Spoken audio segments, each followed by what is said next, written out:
Good day, Grace Keepers. Today we'll be reading Genesis 37. This chapter tells the story of Joseph, his dreams, and the beginning of his journey to Egypt.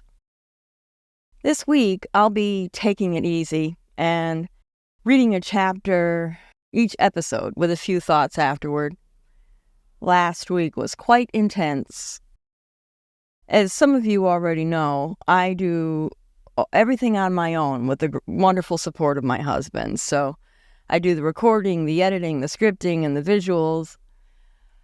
As a one-woman show, it can get a little overwhelming at times. So I appreciate your understanding and support. Also, don't forget about our Bible giveaway. I'm giving away 3 Bibles similar to the one featured in every intro. There's a video with all the details, and the link is in the description below. So make sure you check it out and participate. Thank you for joining me today. Let's dive into Genesis 37.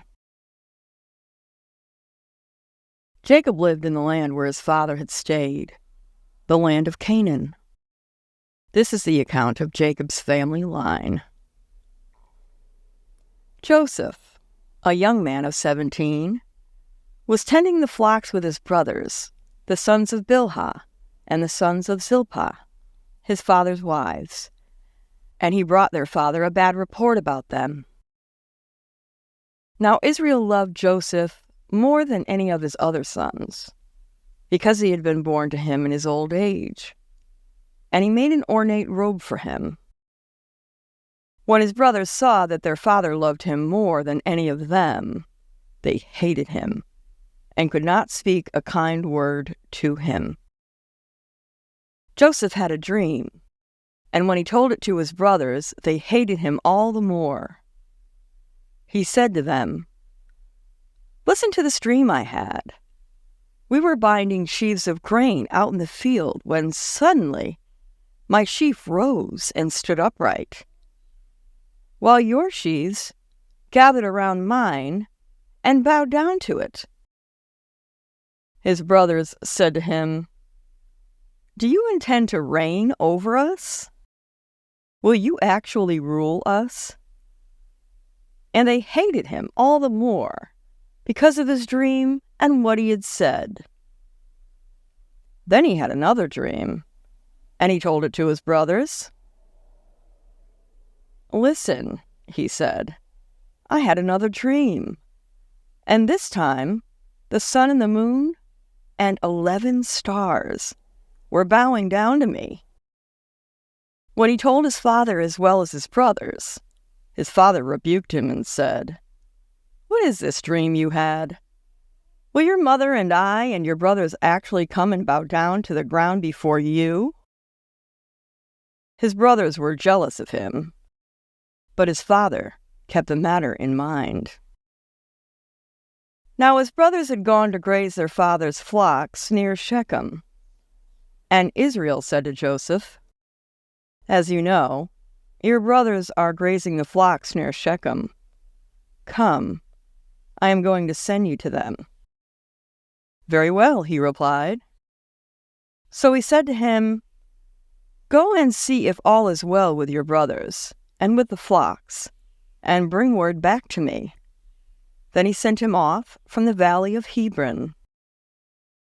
When Joseph arrived at Shechem, a man found him wandering around in the fields and asked him, "What are you looking for?" He replied, "I'm looking for my brothers.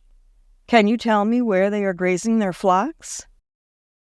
"They have moved on from here," the man answered.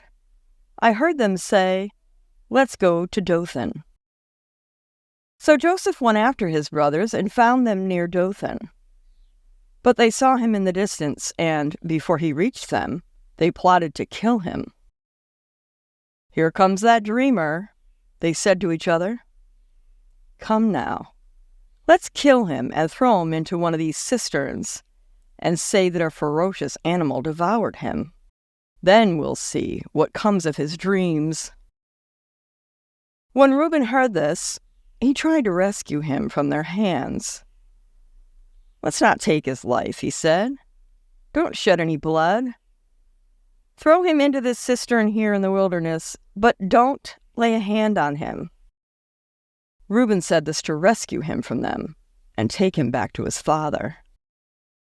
So when Joseph came to his brothers, they stripped him of his robe, the ornate robe he was wearing, and they took him and threw him into the cistern.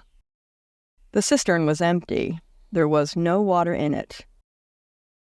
As they sat down to eat their meal, they looked up and saw a caravan of Ishmaelites coming from Gilead. Their camels were loaded with spices, balm, and myrrh, and they were on their way to take them down to Egypt. Judah said to his brothers, "What will we gain if we kill our brother and cover up his blood? Come, let's sell him to the Ishmaelites and not lay our hands on him. After all, he is our brother, our own flesh and blood." His brothers agreed. So when the Midianite merchants came by, his brothers pulled Joseph up out of the cistern and sold him for 20 shekels of silver to the Ishmaelites, who took him to Egypt. When Reuben returned to the cistern and saw that Joseph was not there, he tore his clothes. He went back to his brothers and said, "The boy isn't here. Where can I turn now?" Then they got Joseph's robe, slaughtered a goat, and dipped the robe in blood.